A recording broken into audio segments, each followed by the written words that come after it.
This podcast is brought to you by Harry's Horse Jerky. When it comes to jerky, we're not horsing around. Hi, and welcome to the inaugural episode of the Broken Backboard podcast. I am your humble host, Daniel Guzman, a.k.a. Goose Deuce, a.k.a. King Tangent. And we have a lot to get into today with NBA free agency, Kawhi Watch Day 5. A lot of the dust is starting to settle. When Kawhi signs, there will be more dust moving around, and as you might have guessed it, settling. And we have a lot to get into. Let me start with this. KD is a Brooklyn Net. Kyrie is a Brooklyn Net. And DeAndre Jordan is a Brooklyn Net. That was one. I mean, I know we heard a lot of rumblings about them playing together, but we hear a lot about a lot of NBA players wanting to play together. I mean, right before the start of free agency, there were reports out that KD was in contact with Kawhi about playing together. We don't know how true that was, and obviously it didn't come to fruition, but you know, that was something that was floating out there. So whenever we hear stories like this about players wanting to play with each other and in specific cities, I take it with a grain of salt, because, you know, it's just so much shit that comes out that's not true. And then this turns out to be true, and it's crazy. Credit to the Brooklyn Nets organization for cleaning the fuck up, because they're not gonna see the results of this necessarily next year with KD rehabbing from a torn Achilles. But in a year and a half, in the 2020-21 season, that's gonna be a scary squad, regardless of the role players that they have on that team. Because I think in the Eastern Conference, a core of KD, Kyrie, and DeAndre, I think that gets you to the finals. Especially if Kawhi leaves Toronto, which we'll get into in a moment. That leaves the East wide open. More wide open. First of all, it leaves the NBA really wide open in general. I think because of KD leaving the Warriors and the amount of superstar talent, young superstar talent popping up around the league. You have Jamal Murray and Jokic in Denver getting extensions, and we, you know, obviously we have the guys up in Milwaukee, you know, Giannis and his squad over there with Mike Budenholzer. They did extremely well this season. Top seed in the East, and there's just a lot of power kind of finally being spread around, and it's awesome. I think Kyrie and KD will be a wonderful duo. It'll be interesting to see how they play together, because they're both very ball dominant, but I have no doubt that they'll be able to figure it out, because those two guys have some of the highest basketball IQ I've ever seen, and I cannot wait to see what that product looks like on the court. As far as Golden State in this situation, you have to credit them. They were able to get D'Angelo Russell out of this. Getting D'Angelo Russell was huge, because they had no other way to immediately improve their team outside of second-round picks, undrafted free agents, and veteran minimums. So having the ability to get a guy like D'Angelo, who's only 23, just made his first All-Star appearance, and if you look at his numbers after December, they start to look even more impressive than his full season numbers. And I think that was a good get for them, because with Clay tearing his ACL, unfortunately, in the final game of the season, they looked a little bit mortal. You know, a lot of people, and still a lot of people are trying to throw the dirt on their grave and you know, call it a day, and I'm just not ready to do that. That organization has proven time and time again that they're resilient. They have an excellent front office. They have an excellent coaching staff. Obviously, they have 3 probably future Hall of Famers on that team, and they just added another young All-Star. People like to forget that they were fucking 73-9 before KD took his ass over there, and they're probably going to be really good after. I mean, D'Angelo will fill in next to Clay while they wait for him to come back, and we'll see what they do with him after that, because the reports are that they're going to be looking to trade him, and they didn't want to watch KD leave for nothing, which makes a lot of sense. But if I'm not mistaken, I don't think that they can trade him until January at the earliest. So we're going to see him in a Warriors uniform, and we're going to see what he does and what he's able to do for that team. And I think he's going to learn a lot. I think that's going to be a lot more beneficial for them than we realize right now. And I think even if it doesn't work out, it gives them a lot of firepower to work with until Clay comes back, and then they can move him at the deadline or after the season, whatever they choose to do. And I'm not ready to put them in the grave yet, because I think they're going to be, again, especially if Kawhi doesn't sign with the Lakers, the NBA is going to be wide open next year, and I'm just not ready to count them out. Now we can finally get to Kawhi. Kawhi Watch Day 5, and this is getting sickening.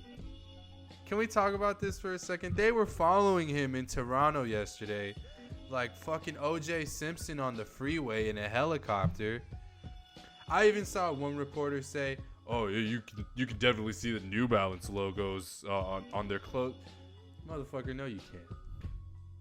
I put on my glasses. I stared at those photos as long as I could. There's no way you can distinguish New Balance logos on those clothes unless you had like Superman vision or a telescope and you were in the actual helicopter. So, for all we know, that wasn't even Kawhi in that car. And getting followed by a helicopter. Can we just leave these poor guys alone? He probably genuinely doesn't know where he wants to go. Got helicopters following him, man. That's crazy. That's crazy. But you know what? I can't even. There's a lot of stuff that's happened prior to that. Like last year when we were talking about where LeBron enrolled his son at school, and I just think it's so invasive, man. But it is what it is. I know in our 24/7 media cycle that everybody wants to know everything, and in the case of something like this, when we don't have an immediate answer, obviously it gets really hard for some people to take that and they start going to look for answers. But I just think we need to calm down. That being said, I haven't been able to get shit done. I keep refreshing Bleacher Report, ESPN. I'm even checking to see if there's insiders on Reddit that know something. I'm stressed the hell out, man, because I'm a Laker fan, and this could change the course of our entire organization. And this has been, I think, some of the most stressful times I can remember in NBA free agency. Because when the Lakers sucked, you kind of knew we weren't getting anybody. You kind of knew. And to be fair, we still haven't done shit since LeBron got here. But when before we got LeBron, I kind of just figured no one was coming. And then LeBron comes, and then you start to feel like, okay, well now maybe we can get some marquee free agents, and now maybe we can finally start to see our team do good again out here in LA. And I think a lot of people are underestimating them. I think even if the Lakers don't get Kawhi and they just run it with Bron, AD, and some really good role players, there's still some guys available like Danny Green and Boogie Cousins and and some of those guys, I think that they have a real shot, especially if Kawhi resigns in Toronto. I think there's a real good shot that the NBA is so wide open that the Lakers with LeBron and AD could contend anyway. It looks to be that the situation is still in the air. Kawhi doesn't even know where he's gonna go, but it would be huge for the Lakers to land him. We'll see if they can. But even if they don't, I think they're going to be okay. I think that there's still a lot of hope for next season. I think LeBron is going to be a huge candidate for MVP. It's possible that he wins an MVP, a Finals MVP, and an Oscar for Space Jam 2 in the same season.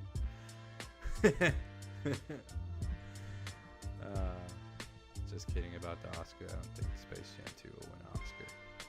Maybe I'm wrong. I don't know shit about movies. Maybe they will give him an Oscar. I don't fucking know. But, you know what I want to talk about? I wanted to talk about this Knicks thing.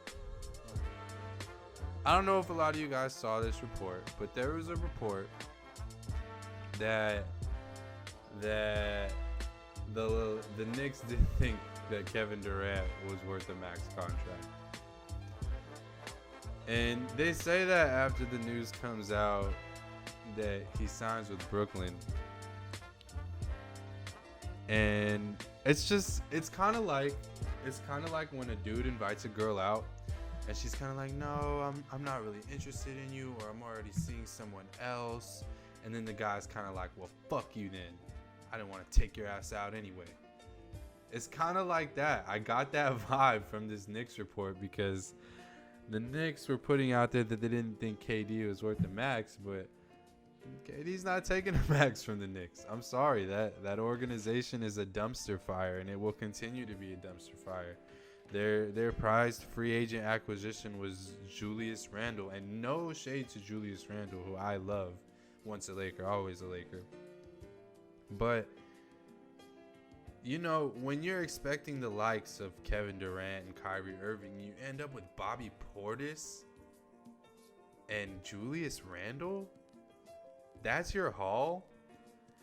You have the owner making free agency decisions like that, signing them to multi-year deals, ruining their cap space situation for the future. I mean, granted, I guess they're not getting anybody with that cap space, so why keep it? But, I mean, that organization has been so badly run for a long, long time. And it's sad because you know when the Knicks do good, it's like the Lakers. So when the Lakers and the Knicks are good, it's really good for the league. Remember a couple years ago? This is the only time the Knicks have been good in my lifetime. But remember a couple years ago when Melo got traded to the Knicks and they were making the playoffs and Carmelo even won a series and made it to the second round? How exciting that was for New York Knicks fans. And if I'm not mistaken, I think they ended up running into the Miami Heat that year when LeBron was over there. But, I mean, that was a good season. And it's sad that that's the one highlight that I can recall in my time as an NBA fan of that franchise, when they were kind of good with Carmelo for a second. And I think until that team is sold, it's going to continue to be trash. James Dolan makes himself look silly on an almost recurrent basis. And he's out here kicking legends. You remember that situation with Charles Oakley getting kicked out of Madison Square Garden? Man, I don't think anybody's going to be interested in going there for a while. And credit to Brooklyn for taking advantage again of just that entire situation and they're kind of doing what the Clippers tried to do in LA when the Lakers were bad. When, and I'm not from New York, so I probably sound fucking stupid to some of you guys right now. Maybe it is that situation. Maybe the Nets are like the Clippers and it'll always be a Knicks town. But I know that over here in LA, even when the Clippers were good, it was all Lakers. we're talking about the Lakers. We want to know, when are the Lakers going to get better? Who are they going to pick with their draft pick? Maybe they'll be able to get somebody this offseason while the Clippers are in the playoffs. Like, it's insanity. And maybe it's the same way in New York, but from an outsider looking in, it really looks like Brooklyn's seizing that spotlight there, and credit to them for being able to. They've come a long way since that Paul Pierce, Kevin Garnett trade with the Celtics. Yeah. Anything else I want to talk about, really? I mean, we're still waiting on a lot of the dust to settle. I think that a lot of these dominoes are going to start to fall when Kawhi signs. I mean, I might be stating the obvious there, but when Kawhi signs, a bunch of people are going to sign right after, and then the dust is going to rise, and it's going to set again, and we're really going to get a good idea of what these rosters are looking like. So I look really forward to that. I look really forward. What else? Next season, I'm really excited to see what the Pelicans do with all the young kids they got from the Lakers. Young kids, like I'm from so much older. But, you know, see what they do with the young guys over there and getting Zion. I can't wait to watch Lonzo throw Zion lobs. I think that's a team to watch on League Pass. I don't think they make the playoffs just because the West is still too loaded. But, man, that'll be fun to watch. And I'm excited to see what that's looking like. So, yeah, I hope you guys enjoyed this podcast. It's a little bit of a short one. It wasn't a whole lot to talk about since we're still waiting on the dust to settle. But like I said, if you enjoyed this, if I made you laugh, if you had some fun, definitely slap the like button, subscribe. We'll be coming back with some more news as soon as it comes out. We can talk about it. Drop some comments maybe. I want to know what you guys are thinking. And, yeah, we'll see you guys next time.